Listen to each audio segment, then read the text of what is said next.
आप सभी का हमारे चैनल पर बहुत बहुत स्वागत है। आज हम बात कर रहे हैं इलेक्ट्रॉन की कक्षीय आवृत्ति। हमारा 14वां चैप्टर चल रहा है और इस चैप्टर में 2 वीडियो का अध्ययन हम कर चुके हैं। ये तीसरा वीडियो है इसका। देखिएगा आप इसमें कि nवीं कक्षा में इलेक्ट्रॉन की कक्षीय आवृत्ति Fn = Vn/2πr है। बात आ रही है कि ये आया कहाँ से। देखिएगा आप भाई, जो टाइम पीरियड होता है या आवर्तकाल जो होता है वो वास्तव में अगर कोई वर्ताकार पथ पे गति कर रहा हो, जैसे मान लीजिए कोई इलेक्ट्रॉन जो है वो इस वर्ताकार पथ पे गति कर रहा है, तो जब वो एक चक्कर लगाता है तो एक चक्कर लगाने में वो अपनी परिधि के बराबर दूरी तय करता है। तो यहाँ दूरी किसके बराबर होगी?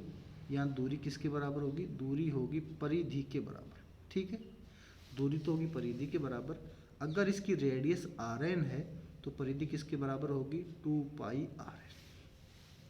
अगर इलेक्ट्रॉन इसमें v वेग से घूम रहा है तो देखो v वेग से घूम रहा है तो समय बराबर होता है दूरी बटा वेग। क्या होता है? दूरी बटा वेग। दूरी यहाँ पर 2πrn के बराबर है तो 2πrn और v की जगह, वेग की जगह हमने v लिख दिया। तो समय को अगर मैं t से लिख दूँ तो t बराबर हो गया 2πrn/v। तो ये लिख दिया यहाँ पर कि t बराबर 2πrn/v। क्लियर? ये हमें टाइम मिल गया। अब चूंकि फ्रीक्वेंसी जो होती है वो टाइम पीरियड के व्युत्क्रम के बराबर होती है, अर्थात f बराबर 1/t होता है। इस वजह से मैंने इस v की जगह vn अगर मैं कर दूँ, चलो यहाँ मैं v की जगह vn लिख दूँ तो f बराबर क्या हो जाएगा? इसका उल्टा Vn/2πrn। इस प्रकार से हमें कक्षीय आवृत्ति प्राप्त होती है। अब इसमें जो Vn की वैल्यू, हमने जो पिछले वीडियो में 2 टॉपिक पढ़े थे कि त्रिज्या ज्ञात करना और वेग ज्ञात करना, तो त्रिज्या वाले से तो त्रिज्या का फॉर्मूला रखा और वेग वाले से वेग का फॉर्मूला हमने रखा। तो ये हमने रख दिया, जो कटे उसको काटें और काटने के पश्चात ये फॉर्मूला हमें प्राप्त हो जाता है कि Fn = k² 4πmze²e⁴ बटे n⁴ h⁴। ये हमें कक्षीय आवृत्ति प्राप्त हो गई है। अब बात हम करें कि आवर्तकाल क्या होगा। आवर्तकाल Tn बराबर क्या होता है? 1/Fn होता है। क्लियर? अब ये Fn की वैल्यू ये वाली है Fn, तो इसका उल्टा कर दो तो आपको Tn मिल जाएगा। ये आवर्तकाल Tn हो गया है। समीकरण 1 से ये समीकरण 1 है। Fn जो है वो प्रोपोर्शनल z² के हैं। ये आपको z² ऊपर दिख रहा है। साथ में इसमें Fn जो है n⁴ के एंटी प्रोपोर्शनल है, क्योंकि ये आपको नीचे दिख रहा है। तो ये 2 बातें यहाँ और लिख रखी है कि Fn proportional z² and Fn proportional 1/n⁴। Clear? बहुत सिंपल सा टॉपिक था। अगला टॉपिक देखिए। अगला टॉपिक है कि nवीं कक्षा में इलेक्ट्रॉन की कुल ऊर्जा क्या होगी, अर्थात total energy of electron in nवां ऑर्बिट। ये भी एग्जाम में पूछा हुआ टॉपिक है और आपको इसे ध्यान से ही समझना है तो ही आपको ये समझ में आएगा। देखिएगा, आपको पता है कि इलेक्ट्रॉन जो है वो नाभिक के चारों ओर वर्ताकार पथ में चक्कर लगाते रहते हैं, और जब इलेक्ट्रॉन वर्ताकार पथ में चक्कर लगाते रहते हैं तो उसमें गतिज ऊर्जा भी होती है और उसमें स्थितिज ऊर्जा होती है।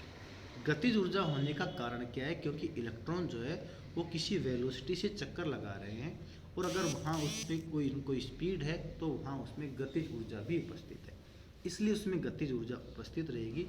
अब रही बात कि स्थितिज ऊर्जा क्यों है? क्योंकि जो इलेक्ट्रॉन है वो नाभिक के पास होता है और नाभिक का आकर्षण बल उस इलेक्ट्रॉन पर लगता है, इस वजह से उसमें स्थितिज ऊर्जा उपस्थित रहती है। तो जब कोई इलेक्ट्रॉन नाभिक के चारों ओर चक्कर लगाता है तो उसमें गतिज ऊर्जा भी होती है और उसमें स्थितिज ऊर्जा भी होती है। तब अगर हमें नाभिक उस इलेक्ट्रॉन की कुल ऊर्जा को ज्ञात करना हो तो हमें इलेक्ट्रॉन की गतिज ऊर्जा और इलेक्ट्रॉन की स्थितिज ऊर्जा को जोड़ना आवश्यक हो जाता है। तो कुल मिला के बात यह है कि कक्षीय गति में घूमते हुए इलेक्ट्रॉन की कुल ऊर्जा उसकी गतिज ऊर्जा तथा स्थितिज ऊर्जा के योग के बराबर होती है। अब बात करें कि हम पहले तो क्या निकालेंगे? गतिज ऊर्जा निकालेंगे, फिर हम निकालेंगे स्थितिज ऊर्जा और फिर दोनों को जोड़ देंगे तो हमें इलेक्ट्रॉन की कुल ऊर्जा प्राप्त हो जाएगी। अब गतिज ऊर्जा कहाँ से प्राप्त होगी वो देखिए आप कि बोर के प्रथम अभिग्रहित से mv_n² is equal to kze² clear. अब Rn से Rn को काट दिया, ये Rn का स्क्वायर था, ठीक है, ये है Rn का स्क्वायर। अब हमने क्या किया कि एक Rn से एक Rn को काट दिया, तो यहाँ क्या बच गया mvn², ये बच गया, और यहाँ क्या kze²/Rn।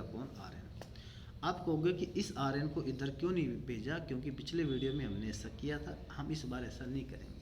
क्यों, हमें चाहिए गतिज ऊर्जा, और गतिज ऊर्जा वास्तव में 1/2 mv² के बराबर होती है। तो आप देख रहे हो कि mv² हमें प्राप्त हो गया है, बस इसलिए ये वैल्यू हमारे काम आएगी। तो इलेक्ट्रॉन की गतिज ऊर्जा के बराबर होता है 1/2 mvn², क्लियर। तो के बराबर 1/2 का 1/2 mvn² की जगह लिख दिया मैंने kze²/Rn। इस प्रकार से मुझे इलेक्ट्रॉन की गतिज ऊर्जा यहाँ पर प्राप्त हो गई है, जो समीकरण 1 के अनुसार है। अब बात करते हैं कि इलेक्ट्रॉन की स्थितिज ऊर्जा क्या होगी। तो स्थितिज ऊर्जा के लिए ये फॉर्मूला लगा रखा है। तो आपको एक बात ध्यान रखें कि स्थितिज ऊर्जा जो U होती है, U बराबर होता है बेटा k(q1q2)/r, ये होता है स्थितिज ऊर्जा के बराबर। इसका मतलब ये हो गया कि यहाँ k का k लिख रखा है, q1 यहाँ पर नाभिक का चार्ज है जो Ze के बराबर है, q2 यहाँ पर इलेक्ट्रॉन का चार्ज है जो -e के बराबर है, और r की जगह यहाँ पर क्या लिख रखा है, Rn लिख रखा है। इसलिए Un इज इक्वल टू हो गया kZe(-e)/Rn, या माइनस के चिन्ह को बाहर निकाल लो तो Un इज इक्वल टू हो गया -kZe²/Rn, और ये हो गया समीकरण नंबर 2, क्लियर। अब बात हम करते हैं कि इलेक्ट्रॉन की कुल ऊर्जा En बराबर क्या होता है, ke+un। इलेक्ट्रॉन की जो कुल ऊर्जा है वो किसके बराबर रहेगी, En बराबर होगा ke+un। ke किसके बराबर है, इसके बराबर है, रख दिया यहाँ पे, un इसके बराबर है, ये रख दिया। अब देखो मैंने वैल्यू रखी तो En इज इक्वल टू हो गया 1/2 kZe²/Rn माइनस kZe²/Rn। अब कुल मिला के आप देख सकते हो कि ये और ये सेम है ना। अगर ये तो आधा है, ये कंप्लीट है, या यूँ कहूँ मैं, ये तो माइनस का 1 है, ये प्लस का आधा है। जब इनको ऐड करेंगे या सब्सट्रैक्ट करेंगे तो माइनस का हाफ बचेगा, क्योंकि माइनस का 1 में प्लस का आधा जाता है तो माइनस का हाफ बचता है। तो अगली स्टेप में देखिए, तो ये En इज इक्वल टू हो गया माइनस का 1/2 kZe²/Rn, माइनस का हाफ बच गया। ये हो गया, देखो कुल मिलाकर हमने इलेक्ट्रॉन की गतिज ऊर्जा को ज्ञात किया, फिर हमने इलेक्ट्रॉन की स्थितिज ऊर्जा को ज्ञात किया, और अब हमने इलेक्ट्रॉन की कुल ऊर्जा को भी ज्ञात यहाँ पर कर लिया है, क्लियर।